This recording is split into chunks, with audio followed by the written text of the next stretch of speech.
Salve, Paulo, tudo bem? Tudo bem, Alberto?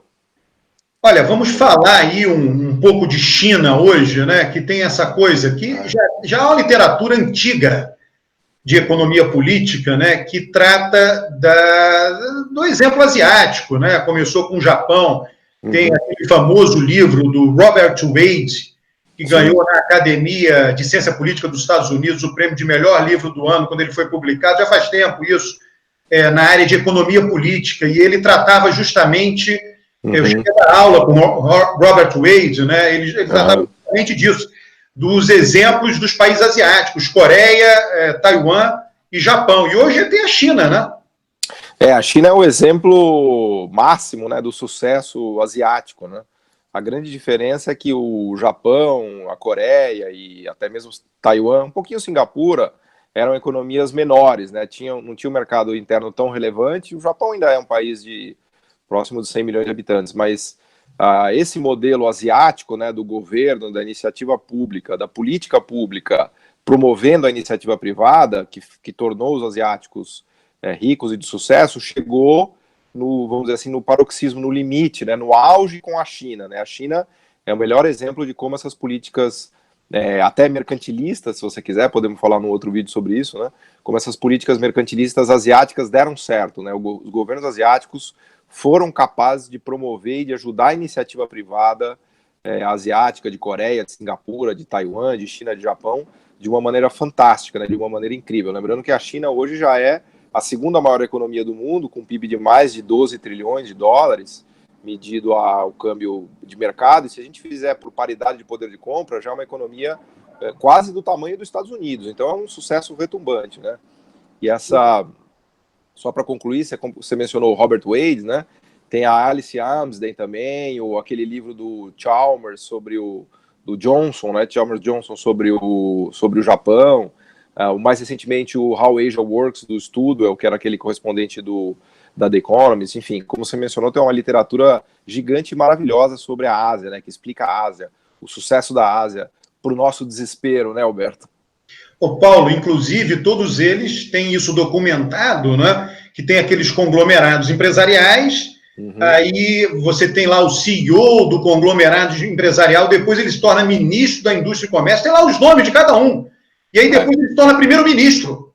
Exatamente, ele tem essa coisa, inclusive, que você me alertou numa conversa, da tradição, de que eles têm que vir do setor industrial, inclusive, né? Então tem uma conexão muito forte do setor industrial asiático com a burocracia pública, né? Com os ministros, com os bancos de desenvolvimento, enfim, toda essa parafernália pública da Ásia de promoção da iniciativa privada está muito ligada ao setor industrial, né? Indústria naval, automobilística, agora na China, eletroeletrônicos, na mecânica de precisão japonesa. Então, sempre essa tradição industrial da Ásia foi muito, muito importante, né? E nós trocamos essa semana, o Paulo, algumas mensagens de WhatsApp, e tem uma que tem um gráfico que mostra o mercado mundial, a produção mundial de telefones celulares. Então, tinha lá a Nokia liderando, isso daí desde os anos 90, né? E aí, lentamente, a Apple sobe, aí a Samsung também lentamente sobe. A Samsung, desde que assumiu a liderança, está lá. É líder. E agora aparecem as fabricantes chinesas dentro daqueles gráficos móveis, né, de barras que vão ano a ano. Exato. Né? Não, é incrível, porque a China conseguiu assumir a terceira colocação na produção e vendas no mundo de smartphones com a Huawei, né? Tem a Xiaomi também, que é impressionante, que está aí nas top 5. E eu tive vendo mais recentemente, tem já 5 marcas chinesas, né, nativas, locais de produção de smartphones, que estão prontas para conquistar o mundo. E essa indústria de smartphone é um exemplo maravilhoso de como a China teve sucesso, né?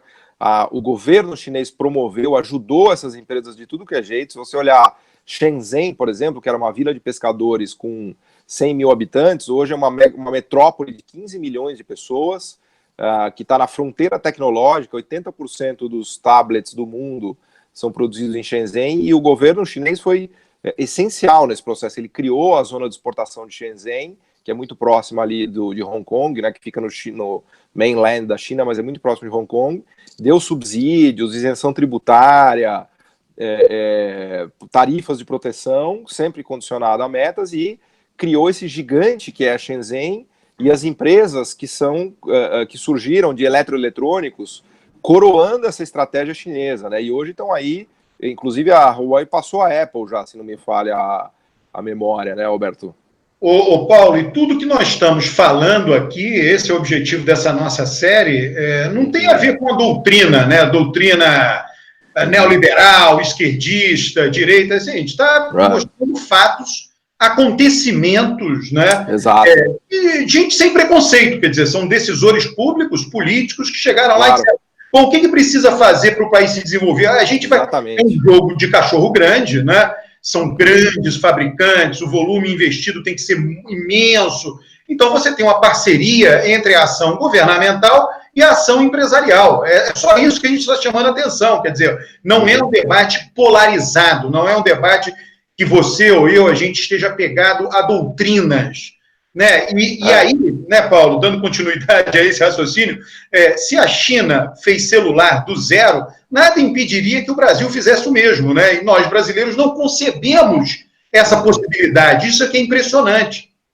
Claro, e acho que essa polarização do debate no Brasil atrapalha muito, porque ficou um negócio ideologizado, né? É o Estado, não, é o mercado, e é aquilo que a gente sempre fala aqui nesse canal, né? É o Estado mais mercado, né, de maneira pragmática. E a China mostrou para o mundo como se faz isso, né? Tem aquele ditado deles que a gente sempre repete aqui, de que um dos líderes do Partido Comunista Chinês diz que, olha, não importa se o gato é preto ou branco, importa que ele caça rato. Então, a gente vê na China o governo comunista promovendo forças de mercado violentíssimas, né? Eles estão estimulando as empresas chinesas, o capital privado chinês, né? O governo criou, estava vendo mais recentemente nesse texto que eu até te mandei daquele Peterson Institute, o governo chinês criou mais de 1.600 fundos para fomento de indústria, especialmente de indústria tecnológica na China, em que o governo tem participação junto com os empresários chineses. O governo catapulta os empresários chineses para eles conquistarem o mundo, né?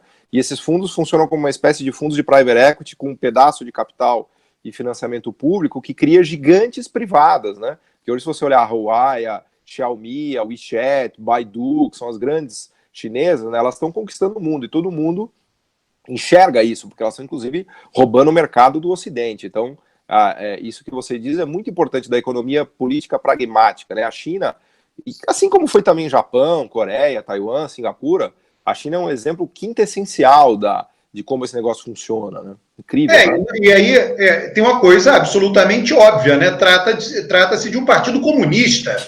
Né? Então, todo mundo fica olhando, olha o desenvolvimento da China, olha o desenvolvimento da China, e aí todo mundo fica olhando de longe, imaginando que é só liberalismo que faz isso. Né? Não é só, claro que não, é um partido comunista com ideologia estatizante que fez com que o governo trabalhasse junto com as empresas, somente isso.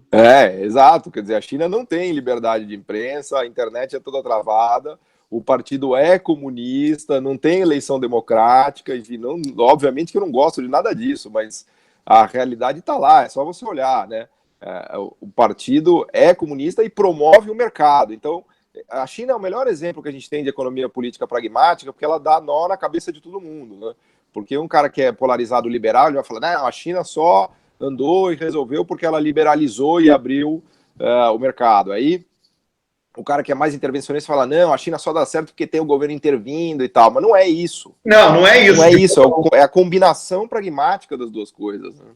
Exato. E aí, vale, né, para a gente talvez caminhar aí para o final, falar um pouco até dos Estados Unidos, que as pessoas olham para os Estados Unidos, a gente vê qualquer um escrevendo e falando, não, os Estados Unidos são exemplo de liberalismo, exemplo de liberalismo. Ora, o governo apoia as principais empresas do país o tempo inteiro. Você fala assim, olhando de longe, pode parecer aquele exemplo de liberalismo. Quando você chega lá perto, você vê a quantidade de subsídios, de apoio governamental, as principais empresas. Tem o livro da Mazzucato, ela dá lá o exemplo de um laboratório, se não me engano, é a Pfizer, que ficava na Grã-Bretanha, e aí o governo americano deu um incentivo fiscal brutal, eles se transferiram inteiros lá para Nova Inglaterra, quer dizer... Exato. O liberalismo norte-americano é muito, digamos assim, venerado, olhado de longe. Quando você olha de perto, tem um um apoio governamental brutal para aquilo acontecer. Exato. Tem o que a gente chama da tradição do Hamilton, né? A tradição hamiltoniana da economia e da política pública americana, né? Lembrando que o Alexander Hamilton foi um dos policymakers mais brilhantes dos Estados Unidos, né? Ele era um braço direito do George Washington, lutou inclusive na Guerra de Independência, e como ele era um cara realmente brilhante, o George Washington promoveu ele a secretário do Tesouro, e além de ser um cara de combate, né, executivo da guerra, que é uma coisa incrível, ele era um intelectual muito bom, né? Ele escreveu aquele tratado sobre as manufaturas que ele apresentou no Congresso americano, mas sem querer me alongar, ele desenhou praticamente uma política industrial americana que está no pilar até hoje desse pensamento do Estado americano como promotor da iniciativa privada americana, e depois foi seguido por outros. Se você pegar o Roosevelt, o Theodore Roosevelt, o Franklin Delano Roosevelt, o próprio Eisenhower, foram caras muito pragmáticos no desenho da política pública americana e criaram essa potência que foi os Estados Unidos. Então, Paulo, e a é um gente exemplo muito parecido com a China, inclusive, né? Mas a gente fala isso, mas pega os próprios republicanos recentes, né? O grande, quando eles redirecionam o orçamento para a indústria de armamentos. O que eles estão fazendo isso? Não estão só produzindo armamento, estão investindo em tecnologia. Claro. Aquela tecnologia, o desenvolvimento tecnológico do setor de armamento, depois ele tem efeitos em toda a economia. Exato. Essa busca por supremacia bélica, ela sempre acaba virando uma supremacia tecnológica também, né? Exato. É curioso que, a gente vê a guerra que a gente vê hoje entre China e Estados Unidos não é uma guerra comercial, é uma guerra tecnológica, pela supremacia tecnológica. Então, aí, dois exemplos maravilhosos do que a gente fala aqui nesse canal de economia política pragmática, americana contra a chinesa, que foram duas potências criadas exatamente nesses pilares do Estado mais mercado, dessa combinação virtuosa, né? E Paulo, e para concluir, sempre lembrando que tudo que a gente está falando está baseado não em doutrinas ou em teorias, mas está baseado na história do desenvolvimento econômico, na economia política do desenvolvimento econômico. Exatamente. Até como referência, acho que é legal a gente deixar algumas indicações aqui. Tem um livro do Brad DeLong e daquele Stephen Cohen, se não me falha a memória, que é o Concrete Economics, que conta essa história da política pública, da política econômica americana, dessa tradição hamiltoniana, que é um livro maravilhoso, foi publicado acho que 2, 3 anos atrás, ou aquele livro do Eric Heiner, né, do nosso amigo economista norueguês, que conta essa história em 500 anos de política econômica e de política pública no desenvolvimento das nações. Então são duas referências que fundamentam bem essa discussão nossa aqui. Bom. Maravilha, Paulo. Vamos concluir esse bate-papo de hoje, então. Legal, valeu.